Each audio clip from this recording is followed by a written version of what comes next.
ప్రస్తుతం ఆవిష్కరణల శకం నడుస్తోంది. ప్రతి రంగంలో సరికొత్త ఇన్నోవేషన్లు అందుబాటులోకి వస్తున్నాయి. వీటి రూపకల్పనలో యువతదే ప్రధాన భూమిక. ఐటీ నుంచి మొదలుకొని అనేక రంగాల్లో తమదైన మార్కు చూపిస్తున్నారు. సమాజం ఎదుర్కొంటున్న సమస్యలకు పరిష్కార మార్గాలు అన్వేషిస్తున్నారు. హైదరాబాద్ వేదికగా 22వ బయో ఏషియా సదస్సులోనూ అదే జరిగింది. మరి యువత చేసిన ఆవిష్కరణలేంటో మనము చూసేద్దామా?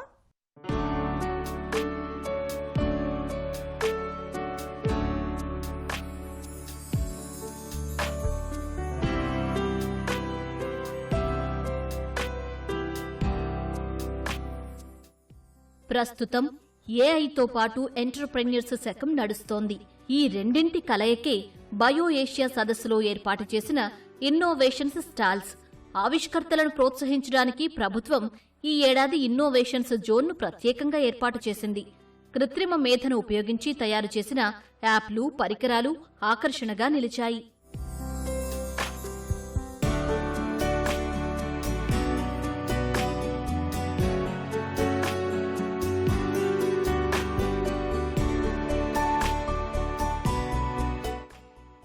జీవశాస్త్ర రంగంలో వచ్చిన కొత్త సాంకేతికత, మానవాళి ఎదుర్కొంటున్న సమస్యలు పరిష్కరిస్తున్నారు యువత. హైదరాబాద్ వేదికగా జరిగిన బయో ఏషియా 2025 సదస్సు లైఫ్ సైన్సెస్ రంగంలో వచ్చిన ఇన్నోవేషన్ కు ప్రధాన వేదికగా మారింది. ఇక్కడ 84 స్టార్టప్ కంపెనీలు తమ స్టాళ్లను ఏర్పాటు చేసి ఆవిష్కరణలను ప్రదర్శించారు.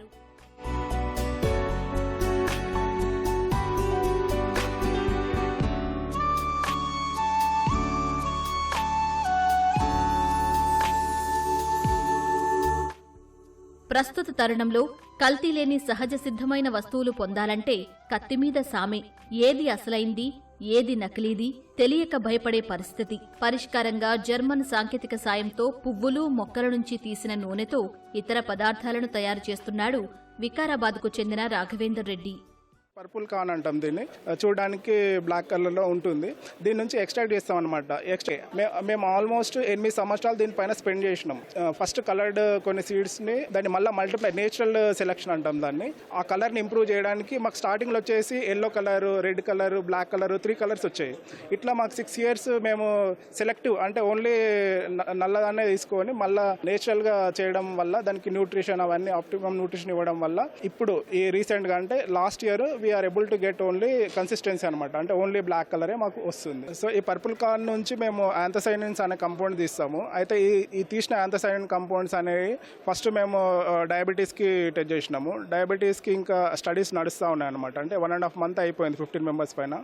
ఇంకొక 1.5 months చేస్తే we will be able to finalise that product for anti diabetes activity. DNA test చేయాలంటే అమ్మో అది ఎలా, ఎంత ఖర్చు అవుతుందో అని భయం. టెస్ట్ చెయ్యాలంటే ఖచ్చితంగా పట్టణానికి వెళ్లాల్సిందే అనేది అందరి భావన. దానికి పరిష్కారంగా 500 రూపాయల ఖర్చుతో టెస్ట్ చేసేలా ఆవిష్కరణ రూపొందించారు ఈ గురు శిష్యులు. ఈయన మా ప్రొఫెసర్. మేమిద్దరం కలిసి స్టార్టప్ 2019లో స్టార్ట్ చేసామన్నమాట. సో ఇప్పుడు కరెంట్గా డిఎన్ఏ టెస్టింగ్ అనేది ఏంటి అంటే ఓన్లీ Tier 1 పెద్ద పెద్ద సిటీస్లో మాత్రమే జరుగుతుంది. కాస్ట్ అనేది ఏంటి అంటే like it's ranges from 6,000 to 22.5 lakhs ఉన్నాయి పర్సనలైజ్ జెనెటిక్ టెస్టింగ్ అనేది. టైమ్ అండ్ ఎఫోర్డబిలిటీ ఈ రెండింటి వల్ల ఏంటంటే జెనెటిక్ టెస్టింగ్ రొటీన్గా ల్యాబ్స్లో చేయట్లేదు. మేము దాన్ని రివర్స్లో చేద్దాం అనుకున్నాం. ఏంటంటే రాదర్ దాన్ శాంపుల్ అనేది సిటీస్కి పంపించడం కన్నా we made that lab it self portable mobile వేలో ప్రిపేర్ చేసాము. Where they can take the lab in to the clinics it self. So ఈ ల్యాబ్ని మేము డాక్టర్స్ క్లినిక్లోనే పెడతాము. అక్కడికక్కడే వాళ్ళు టెస్టింగ్ చేసి విత్-in 3 hours రిపోర్ట్ ఇచ్చేయచ్చు అనమాట. అండ్ మా కాస్ట్ కూడా ఏంటి అంటే లైక్ 500 నుంచి స్టార్ట్ అవుతుంది జెనెటిక్ టెస్టింగ్. మాక్సిమం టెస్టింగ్ వచ్చేసరికి 2,500. అంటే ఈ సర్వీసెస్ విలేజెస్, రూరల్ ఏరియాస్కి, ప్రైమరీ హెల్త్ సెంటర్స్కి we want to take it. తల్లి 9 నెలల పాటు బిడ్డను మోయటం ఒక ఎత్తు, క్షేమంగా ప్రసవం చేయటం మరో ఎత్తు. ఇలాంటి సమయాల్లో తల్లి ఆరోగ్య పర్యవేక్షణ చాలా అవసరం. ఈ సమస్యకు పరిష్కారంగా నర్చర్ అనే సాధనం రూపొందించాడు కేర్ మదర్ డూ2 కంపెనీకి చెందిన శాంతన్. దీని ద్వారా తల్లి ఆరోగ్యం ఎప్పటికప్పుడు పర్యవేక్షించవచ్చని వివరించాడు.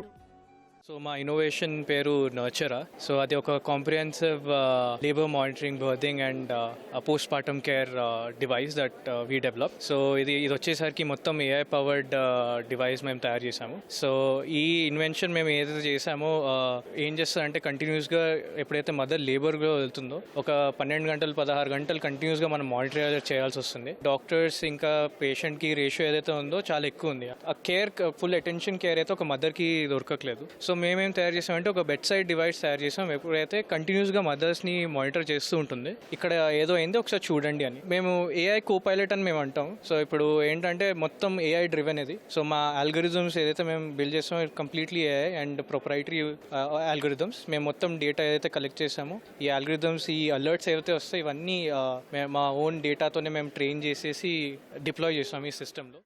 ఒకప్పుడు యువత చదువు పూర్తయ్యాక ఉద్యోగాల బాట పట్టేవారు.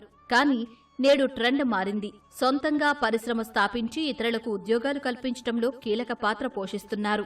గోవాకు చెందిన నిఖిత అలానే ఓ హెల్త్ కేర్ సంస్థలో శాస్త్రవేత్తగా పనిచేస్తూ ప్రాజెక్టుల్లో ప్రధాన పాత్ర పోషిస్తూ సీనియర్ సైంటిస్టుగా ఎదిగింది. మై ఏజ్ అనే యాప్ను తయారు చేసి శభాష్ అనిపిస్తోంది. I'm really passionate about this work because this gives the customers, gives us the power to maintain, our aging. And aging is not inevitable. You can easily deal with it.